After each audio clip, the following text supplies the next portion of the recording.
मनाली के छोटे से एयरपोर्ट के बाहर की चहल पहल के बीच कुणाल ने अनिका से पूछा, अरे मिस अपना नाम तो बताती जाओ। इसे सुनकर अनिका ने कुणाल को देखते हुए अपनी आंखों से काला चश्मा निकाला और बड़ी ही तेज और कटीली नजर से कुणाल को देखते हुए बिना किसी भी हाव भाव से धीरे से कहा, अनिका गुलेरिया। कुणाल ये सुनकर दंग रह गया। वो कंफ्यूजन में खड़ा सोच रहा था कि इस खूबसूरत लड़की ने अपना नाम अनिका क्यों बताया होगा। लेकिन तभी टैक्सी के अंदर बैठी अनिका ने कुणाल के पीछे खड़े ड्राइवर के हाथ का बोर्ड दिखाते हुए कहा, तुम अनिका गुलेरिया को पिक करने आए हो ना। अब तक कुणाल भी अनिका के नाम वाले बोर्ड को देख चुका था। उसने सोचा कि टैक्सी में बैठी लड़की बस वो बोर्ड पर लिखा नाम पढ़ रही थी, इसलिए कुणाल ने आगे बढ़कर कहा, अरे उस मोटी को तो मैं टैक्सी से भेज दूंगा, आप दोनों आराम से मेरे साथ कार में चलिए ना। कुणाल की ये बात सुनकर अनिका ने उसे एक एरोगेंट स्माइल दी और टैक्सी ड्राइवर को टैक्सी चलने के लिए कह दिया। कुणाल के मुंह पर धुआं छोड़ती टैक्सी रफ्तार पकड़कर कुणाल के सामने से निकल गई। 2 पल के लिए कुणाल मायूस हुआ, लेकिन तभी उसे कुछ याद आया। हड़बड़ाहट में उसने ड्राइवर के हाथ से बोर्ड लिया और ड्राइवर को कहा, तू फटाफट इस टैक्सी के पीछे जाकर मैडम का पीछा कर और मुझे ये बता कि वो कौन सी होटल में रुकी है, और सुन उन्हें बिल्कुल शक नहीं होना चाहिए, चल भाग। ड्राइवर झट से गाड़ी निकालकर अनिका की गाड़ी का पीछा करने लगा। एयरपोर्ट से मनाली लगभग 1 बजे से 1.5 बजे घंटे का रास्ता था। रिया ने वापस अपने कान पर हेडफोन्स लगाए और वो टैबलेट पर गेम खेलने में बिजी हो गई। वैसे रिया को देखकर कोई ये नहीं कह सकता था कि वो एक लड़की है। जीन्स, स्पोर्ट्स शूज, टी-शर्ट, छोटे बाल और सर पर कैप। रिया की उम्र भले ही छोटी थी, मगर उस पर मॉडर्न टेक्नोलॉजी का काफी ज्यादा प्रभाव था। गेमिंग की दुनिया में रिया स्वीट एंजल के नाम से काफी पॉपुलर थी। रिया को गेम खेलते हुए देख अनिका सोच रही थी कि पता नहीं रिया को मनाली लाकर उसने सही काम किया था या गलत। मोबाइल की रिंग से अनिका अपने ख्यालों से बाहर आई तो उसने देखा कि उसके पापा गौतम बार बार अनिका के फोन पर कॉल किए जा रहे था। अनिका ने बिना फोन उठाए अपने मोबाइल को साइलेंट मोड पर किया और आंखें बंद करके बैठी रही, मानो जैसे वो आने वाले तूफान के लिए खुद को मन ही मन तैयार कर रही हो। अगले 1 घंटे में अनिका की टैक्सी मनाली की सबसे बड़ी 5 स्टार होटल पैराडाइज इंटरनेशनल में दाखिल हुई, लेकिन उसका पीछा कर रहे राजू को होटल के मेन गेट पर ही रोक दिया गया। होटल का बेल बॉय अनिका का इंतजार पहले से कर रहा था। अनिका के आते ही बेल बॉय उसका सामान लेकर उसे लिफ्ट की ओर ले गया। होटल का प्रीमियम फर्नीचर, आकर्षित एम्बियंस और वेलकमिंग स्टाफ को देखकर समझ में आ रहा था कि क्यों देश विदेश से आए टूरिस्ट मनाली की इस शानदार होटल में रुकना पसंद करते थे। बेल बॉय ने अनिका को लिफ्ट की तरफ ले जाते हुए बोला कि उसका बुकिंग प्रेसिडेंशियल स्वीट में है, जो होटल के टॉप फ्लोर पर है। लिफ्ट में दाखिल होते ही बेल बॉय ने 24वें फ्लोर का बटन दबाकर अनिका से कहा, मैडम, इस टॉप फ्लोर पर सिर्फ 2 ही अपार्टमेंट्स हैं, एक आपका और दूसरा हमारे होटल के मालिक मिस्टर रोहित मारवा का। वो अपने बेटे और छोटे भाई के साथ यही रहते हैं। कुछ ही पल में लिफ्ट 24वें माले पर पहुंच गई थी। लिफ्ट का दरवाजा खुलते ही अनिका ने देखा कि यह फ्लोर होटल के बाकी फ्लोर से ज्यादा सुकून वाला था। इतना सुकून जितना अनिका ने शायद अपने घर में भी महसूस ना किया हो। अनिका के रूम के पास जाकर बेल बॉय ने कार्ड से दरवाजा अनलॉक किया। वो कार्ड अनिका के हाथ में देकर और सामान वहीं छोड़कर चला गया। रिया अभी भी गेम खेलने में बिजी थी। अनिका रिया को रूम के अंदर लेकर आई और उसने रूम का दरवाजा बंद किया। प्रेसिडेंशियल स्वीट एक काफी लग्जरी अपार्टमेंट था। मॉडर्न और कंफर्टेबल बेडरूम, एक शानदार लिविंग एरिया और बड़ी सी बालकनी जहां से पूरा मनाली का नजारा दिखाई दे रहा था। ये प्रेसिडेंशियल स्वीट हर कोई अफोर्ड नहीं कर सकता था, क्योंकि कमरे का दिन का किराया 25,000 था। मगर world famous neuro surgeon doctor Amrita उर्फ अनिका को इससे क्या फर्क पड़ने वाला था। थोड़ी देर नई जगह का आनंद उठाने के बाद रिया थककर बिस्तर पर सो गई थी। अनिका प्यार से उसे चद्दर उड़ा रही थी। तभी उसका फोन वाइब्रेट हुआ। अनिका ने देखा कि उसके पापा गौतम का फोन आ रहा था। अनिका की आवाज से कहीं रिया जाग ना जाए, इसलिए हड़बड़ाहट में अनिका बेडरूम से बाहर आकर बेडरूम का दरवाजा बंद करके फोन उठाए। जैसे ही अनिका ने फोन उठाया, गौतम ने गुस्से से दिल मिलाकर कहा, Anika, what kind of behaviour is this? Kunal 2 घंटे तक एयरपोर्ट पर तुम्हारा इंतजार कर रहा था, तुम उसके साथ आई क्यों नहीं? कहाँ हो तुम? इस पर बड़े ही शांत अंदाज से अनिका ने अपने पापा से कहा, बस आ रही हूँ मैं। ये कहते ही अनिका ने फोन काट दिया। न जाने क्यों, लेकिन अनिका काफी डिस्टर्ब हो गई थी। गौतम ने बचपन से लेकर आज तक अनिका के साथ चाहे जैसा भी व्यवहार किया हो, आखिर वो थे तो अनिका के पापा ही, जिनसे अनिका 6 साल बाद मिलने वाली थी। अनिका ने कुछ सोचकर होटल रूम को बाहर से लॉक किया और वो होटल की लॉबी में लिफ्ट के पास आकर लिफ्ट के आने का इंतजार करने लगी। तभी अनिका के फोन पर उसकी असिस्टेंट राजलक्ष्मी का फोन आया। अनिका ने फोन पिक किया तो राजलक्ष्मी ने अनिका का हाल पूछते हुए कहा, मैडम आशा करती हूँ आपकी फ्लाइट सेफ और कंफर्टेबल थी और आपकी नींद भी पूरी हुई होगी। याद है ना आपको रोज कंपल्सरी 8 घंटे सोना ही है। अनिका उसकी बात को काटते हुए कहती है, हाँ याद है। तुम ये बताओ, तुमने मुझे फिर से वही बात बताने के लिए फोन किया है जो तुम पिछले 1 महीने से रोज मुझे बताती आ रही हो, या आज कुछ नई बात बताने के लिए फोन किया है? राजलक्ष्मी थोड़ा हिचकिचाते हुए बोली, अरे मैडम वो फिर से वो बिजनेस टाइकून रोहित मारवा का मेल आया है। वो अपनी दादी माँ का इलाज देश की सबसे बड़ी न्यूरोसर्जन डॉक्टर अमृता यानी कि आपके पास करवाना चाहते हैं। इस वक्त वो मनाली में ही है और आप भी मनाली में है, तो मैंने सोचा क्या मैं अपॉइंटमेंट फिक्स कर दूं। लेकिन तभी अनिका ने कड़क शब्दों में कहा, बिल्कुल नहीं। ये बड़े लोग अपने बड़े बुजुर्गों की चिंता का सिर्फ ढोंग करते हैं। इनका असली मकसद तो कुछ और ही होता है, बुजुर्गों की प्रॉपर्टी, बिजनेस या और कुछ। हमें इन लोगों से दूर ही रहना चाहिए। और वैसे भी मनाली आने के पीछे मेरा मकसद कुछ और है। उस मकसद से मैं अपना ध्यान नहीं भटकाना चाहती। और हाँ राजलक्ष्मी, ये मत भूलो कि मैं इस वक्त ऑफिशियल लीव पर हूँ। राजलक्ष्मी अनिका की असिस्टेंट ही नहीं बल्कि उसकी दोस्त भी थी, इसलिए उसने अनिका का मूड लाइट करते हुए कहा, okay ma'am, as you wish. मगर एक बात बता दूं, मैंने सुना है ये रोहित मारवा की पर्सनालिटी काफी डैशिंग है, टॉल, डार्क, हैंडसम, और हाँ इतनी सी उम्र में इतना बड़ा बिजनेस टाइकून। देश की काफी लड़कियां उनसे सिर्फ बात करने को मर मिटने को तैयार होती हैं। और आप हैं कि रोहित आपसे खुद मिलना चाहता है और आप उसे अवॉइड कर रही हैं। अगर लाइफ में थोड़ा सा रोमांस आ ही जाता है तो इसमें नुकसान क्या है? बाकी आपकी मर्जी, सोच लो। रोहित का फोटो भेजूंगी। अनिका समझ गई थी कि राजलक्ष्मी अब उसकी टांग खींच रही थी। तभी अनिका ने लिफ्ट को ऊपर आता देख राजलक्ष्मी से जल्दी में कहा कि अगर ऐसा है तो तुम एक काम करो, तुम ही उसे डॉक्टर अमृता बनकर मिल लो। वैसे भी यहाँ डॉक्टर अमृता को चेहरे से कोई नहीं जानता, यहाँ तो मैं सिर्फ अनिका गुलेरिया हूँ। अब चलो फोन रखो। लेकिन राजलक्ष्मी ने भी जल्दी में बोला, ठीक है, I hope you enjoy your vacation. और हाँ, रोहित की फोटो भेजूंगी, एक बार देख जरूर लेना। इसके पहले कि राजलक्ष्मी अपनी बात पूरी कर पाती, अनिका हंसते हुए फोन काट देती है। लेकिन इसके पहले कि अनिका लिफ्ट के अंदर जा पाती, लिफ्ट वापस बंद होकर नीचे चली जाती है। तभी अनिका को लगा जैसे मानो उसके पीछे कोई खड़ा हो। अनिका ने जैसे ही पीछे मुड़कर देखा तो वो हैरान हो गई। पीछे रिया खड़ी थी, उसका चेहरा कुछ उखड़ा हुआ था और वो बस अनिका को एकटक देखे जा रही थी। अनिका को लगा कि रिया नींद से अचानक उठ गई होगी और जब उसने अनिका को पास नहीं देखा होगा इसलिए ऐसे खड़ी होगी।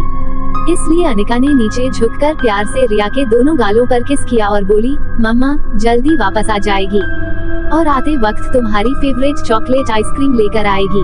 ठीक है, चलो अब जाओ कमरे में और आराम करो या तो अपना फेवरेट वीडियो गेम खेलो।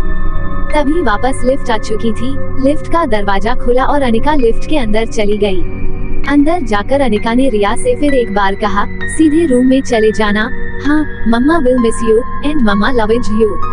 लिफ्ट का दरवाजा बंद हो गया और लिफ्ट नीचे जाने लगी।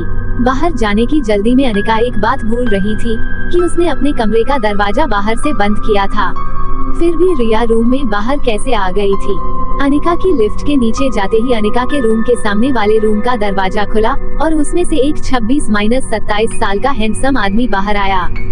ब्लैक चमकीले leather shoes, black trousers, white shirt और ब्लैक ब्लेजर। किसी रियासत के राजकुमार से बिल्कुल कम नहीं लग रहा था वो आदमी, और लगे भी क्यों नहीं, क्योंकि ये आदमी था मारवा इंडस्ट्रीज का सीईओ रोहित मारवा। रोहित अपने कमरे से निकला और लिफ्ट के पास खड़े बच्चे की तरफ बढ़ते हुए और उस बच्चे को डांटते हुए रोहित ने कहा, बेटा कितनी बार कहा है तुम्हें कि ऐसे ही बिना बताए कमरे से बाहर मत निकला करो, तुम मेरी बात सुनते क्यों नहीं? आर्यन, जिस लड़की को रिया समझकर अभी कुछ ही पल पहले अनिका ने बात की थी, उसी बच्चे को रोहित किसी दूसरे नाम से पुकार रहा था। लेकिन सच बात वो यही थी कि वो बच्चा रिया नहीं बल्कि आर्यन था। दरअसल अनिका जिस बच्चे को रिया समझकर उससे बात कर रही थी, वो बच्चा मशहूर बिजनेस टाइकून रोहित मारवा का इकलौता बेटा आर्यन था। मारवा इंडस्ट्रीज का इकलौता वारिस आर्यन। और इन सब में सबसे मजेदार बात ये थी कि रोहित का बेटा आर्यन और अनिका की बेटी रिया दोनों की शक्ल एक दूसरे से मिलती जुलती थी, यानी कि रिया और आर्यन हम शक्ल थे। तो रोहित लॉबी में जिस बच्चे से बात कर रहा था वो दरअसल आर्यन ही था और रिया अभी भी अनिका के कमरे में सो रही थी। रोहित आर्यन से बात कर रहा था, लेकिन आर्यन की नजरें अभी भी लिफ्ट के दरवाजे पर जमी हुई थी। आर्यन की गोल मटोल आंखें और खूबसूरत मासूम सा चेहरा देखकर ऐसा महसूस होता था जैसे उसने अभी अभी आकाश से उतरता हुआ टिमटिमाता तारा देख लिया हो। रोहित ने पीछे से फिर से आर्यन को आवाज देते हुए कहा, आर्यन ध्यान कहाँ है तुम्हारा? सुना नहीं बेटा, अंदर चलो। रोहित आर्यन का हाथ पकड़ के उसे लगभग खींचते हुए रूम के अंदर ले जा रहा होता है। तभी आर्यन ने झटके से अपना हाथ छुड़ाकर रोहित से कहा, मुझे चॉकलेट आइसक्रीम चाहिए। ये सुनकर रोहित थोड़ा हैरान हो गया। हमेशा गुमसुम और गुपचुप रहने वाले आर्यन का बर्ताव आज रोहित को कुछ अजीब लग रहा था। रोहित ने तुरंत कुछ सोचकर अपनी जेब से फोन निकाला और होटल के सीसीटीवी रूम में फोन करके उसके रूम के बाहर का सीसीटीवी फुटेज तुरंत मंगवाया। वो देखना चाहता था कि अभी अभी लिफ्ट के पास आर्यन के साथ क्या हुआ था। कुछ ही पल में सिक्योरिटी इंचार्ज लैपटॉप पर सीसीटीवी लेकर आया गया। फुटेज में रोहित ने जो देखा वो देखकर वो दंग हो गया। आर्यन एक ऐसा बच्चा था जो किसी अजनबी से तो दूर बल्कि रिश्तेदारों से भी ज्यादा बात नहीं करता था, न ही उसके पापा के अलावा किसी के साथ मिक्स हो पता होता था। लेकिन सीसीटीवी में आर्यन ने एक बिल्कुल अनजान औरत को अपने पास आने दिया, यहाँ तक कि उसे किस भी करने दिया। ये बात रोहित को बड़ी अजीब लगी। रोहित सोच रहा था कि ये कैसे हो गया। वही आर्यन बार बार दोहरा रहा था, चॉकलेट आइसक्रीम चाहिए, मुझे चॉकलेट आइसक्रीम चाहिए। दूसरी तरफ अनिका गुलेरिया हाउस पहुंच गई थी। गुलेरिया हाउस उसका अपना घर जो 6 साल पहले तक खंडहर जैसा था, लेकिन अनिका ने आज घर के मेन गेट में कदम रखा तो देखा कि घर का रूप रंग पूरी तरफ से बदल चुका था। गार्डन फिर से हरा भरा हो चुका था और उसी हरे भरे बगीचे के बीचों बीच रंगीन लाइटों वाला शानदार फव्वारा था। घर के मेन गेट से अंदर आते ही अनिका को महसूस हुआ कि घर के अंदर पार्टी चल रही थी। अनिका ने गार्डन में खड़े हुए देखा कि वहाँ यंग लड़के लड़कियाँ अंग्रेजी गानों पर नाचते झूमते नजर आ रहे थे। वहीं कहीं एक बोर्ड लगा हुआ था जिस पे लिखा था, हैप्पी बर्थडे कामिनी। कामिनी यानी अनिका की सौतेली छोटी बहन, उसी के बर्थडे की पार्टी चल रही थी। तभी गार्डन के किसी कोने से एक लड़की के गिड़गिड़ाने की आवाज आई।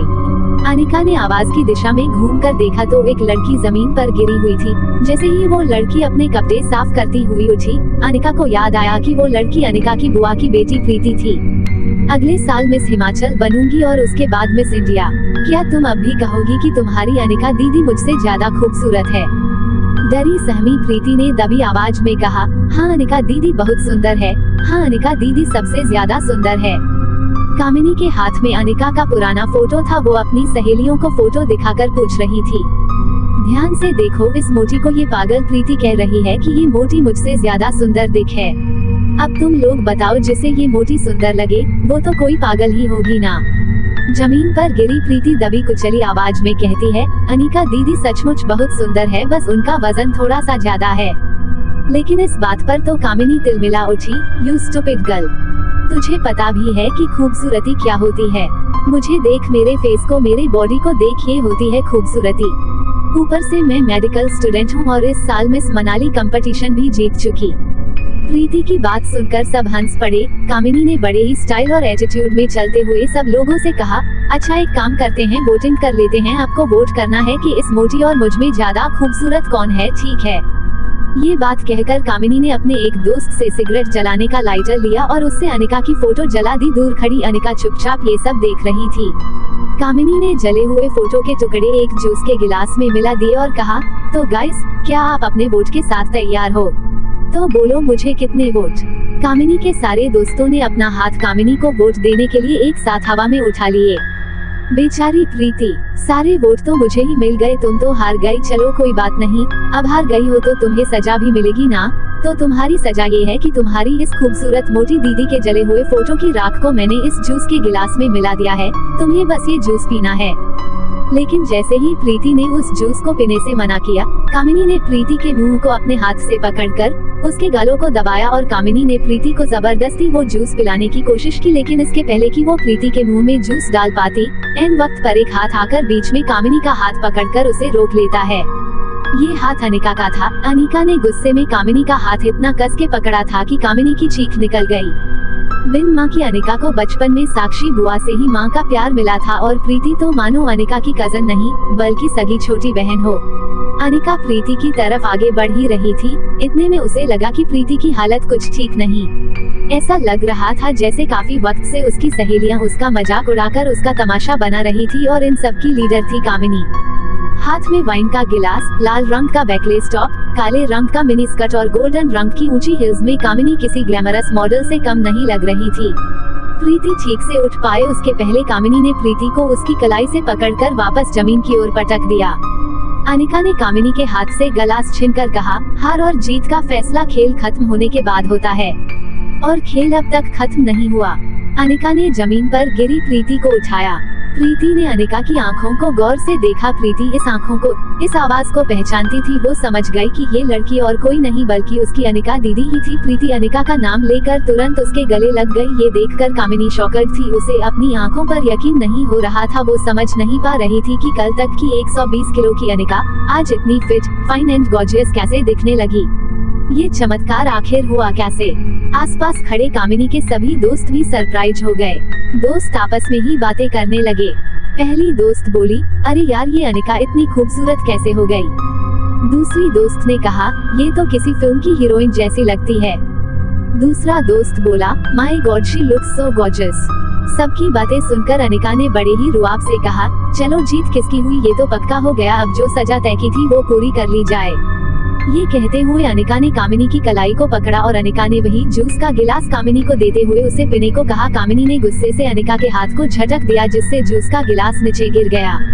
कामिनी गुस्से में झुलस रही थी। वो बोली, ये कैसे हो सकता है, तुम इतनी बदल कैसे गई। और तभी गिलास टूटने की आवाज सुनकर गौतम और अनिका की सौतेली माँ मनीषा वहाँ भागते हुए आ गए। उनके वहाँ देखते ही कामिनी ने नाटक शुरू कर दिया और एकदम से बेचारी बनकर कहने लगी, देखो माँ पापा, अनिका मेरी बर्थडे पार्टी में आकर मेरी पार्टी खराब करना चाहती है। मैंने सिर्फ इतना पूछा कि तुमने अपना वजन कैसे घटाया तो मुझसे कहने लगी, अब मैं तुमसे काफी ज्यादा खूबसूरत हूँ, भला तुम्हारी औकात ही क्या है मेरे सामने। और ये कहते ही कामिनी झूठ मूठ रोने लगी। इससे पहले कि अनिका अपनी सफाई में कुछ कहती, हमेशा की तरह गौतम ने बिना सच्चाई जाने अनिका को डांटना शुरू कर दिया। बस करो अब अनिका, बहुत तमाशा हो गया। एक डिवोर्स पेपर पर साइन करने के लिए कितना नाटक करोगी, और घर के अंदर चलो, कुछ जरूरी बात करनी है तुमसे। ये कहते हुए गौतम और मनीषा अनिका का हाथ पकड़कर उसे अंदर ले गए। घर में घुसते ही गौतम दरवाजा बंद करता है और 6 साल बाद अपनी बेटी को मिलने की कोई भी खुशी ना जताते हुए और सीधा मुद्दे की बात करते हुए गौतम सीधे मुद्दे की बात शुरू करता है। देखो अनिका, जो हो गया सो हो गया। हम लोगों को और परेशान करके तुम्हें क्या मिलेगा। तुम मेहरबानी करके इन 2 कागजात पर साइन कर दो। अनिका ने देखा तो उसके सामने रूम के सेंटर टेबल पर 2 पेपर्स और एक पेन पड़ा था। अनिका ये सुनकर थोड़ा चौंक गई। वो यहाँ अपने डिवोर्स पेपर पर साइन करने आई थी। फिर ये दूसरे पेपर्स किस चीज के थे। गौतम ने मानो अनिका के मन की बात सुन ली हो वैसे उसने कहा, दरअसल तुमसे डिवोर्स लेने के बाद हम यानी कि मैं और तुम्हारी नई माँ चाहते हैं कि कुणाल और कामिनी की शादी हो जाए। कुणाल को भी इस शादी से कोई ऐतराज नहीं है और कामिनी तो पहले से ही कुणाल को पसंद करती थी।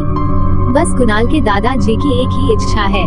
ये कहते हुए गौतम ने अपना गला साफ किया, मानो जैसे वो आगे कुछ बोलने के लिए हिम्मत जुटा रहा हो, और आखिर में गौतम ने उसे वो बात बता ही दी जिसके लिए वो आज सुबह से अनिका को फोन करके घर पे आने को कह रहा था।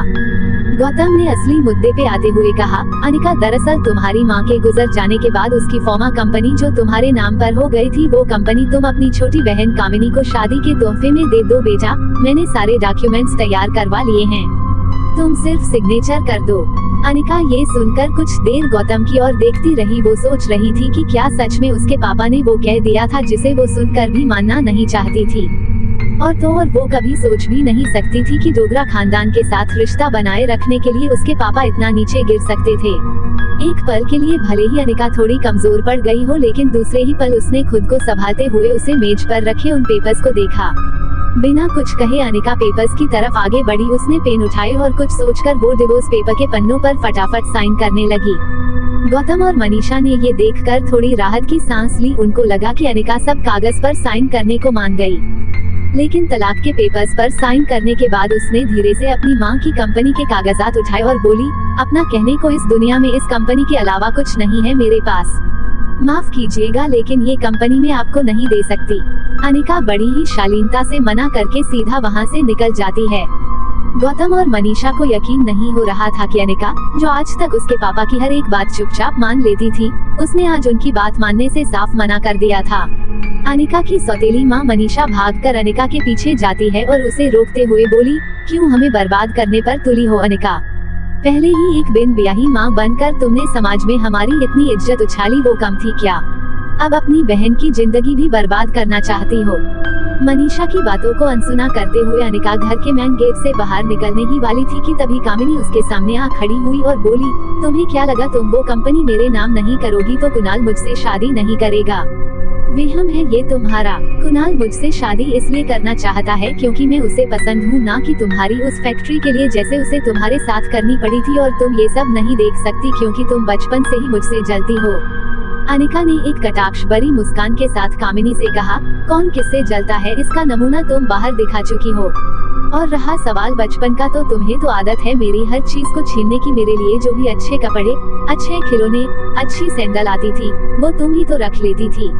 लगता है अभी भी वो आदत गई नहीं तुम्हारी। जिस लड़के को मैंने डिवोर्स दिया, उसी से तुम शादी करना चाहती हो।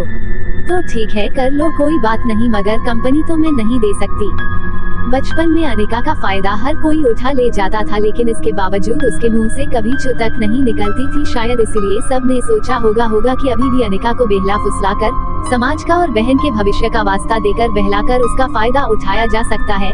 लेकिन किसी को नहीं पता था कि अनिका का शरीर ही नहीं, उसका मन, उसके विचार, हर कुछ इन 6 सालों में बदल चुका था। आज अनिका को इस तरह सबके अरमानों पर पानी फेरता देख सब लोग गहरे शौक में थे। अनिका के मुंह से ऐसे तीखे शब्द कामिनी पहली बार सुन रही थी और अब कामिनी का पारा 7वें आसमान पर था। वो घुराती हुई अनिका से बोली, समझती क्या हो खुद को? वजन घटा लिया तो जबान भी लड़ाना सीख गई क्या? चाहे कुछ भी कह लो, मैं कल भी तुमसे ज्यादा खूबसूरत थी और मैं हमेशा तुमसे ज्यादा खूबसूरत रहूंगी। दिखने में भी तुमसे आगे और पढ़ने में भी तुमसे आगे। कुछ ही साल में डॉक्टर बन जाऊंगी। मुझ जैसी लड़की को छोड़कर कुणाल तुम्हारे पास वापस आ ही नहीं सकता। कामिनी भी नहीं जानती थी कि उसके मुंह से आखिर कुणाल की बात क्यों निकल गई थी, लेकिन उसकी इस बात पर अनिका ने भी मुस्कुरा कर कह दिया, तो चलो एक और शर्त लगाए। अनिका की ये बात सुनकर ना जाने क्यों कामिनी का कॉन्फिडेंस अचानक से थोड़ा कम हो गया, क्योंकि कहीं ना कहीं उसे हकीकत पता थी। वो अनिका का नया रूप भी देख चुकी थी और वो कुणाल की फितरत से वाकिफ भी थी। और तभी घर के मेन गेट के बाहर से कुणाल की आवाज आई, कहाँ गई वो मोटी? मुझे एयरपोर्ट पर 2 घंटे वेट करवाया, आज छोड़ूंगा नहीं उसे। कुणाल की ये बात सुनकर कामिनी टेंशन में आ गई, लेकिन अनिका वही खड़े कामिनी के सामने मुस्कुरा रही थी।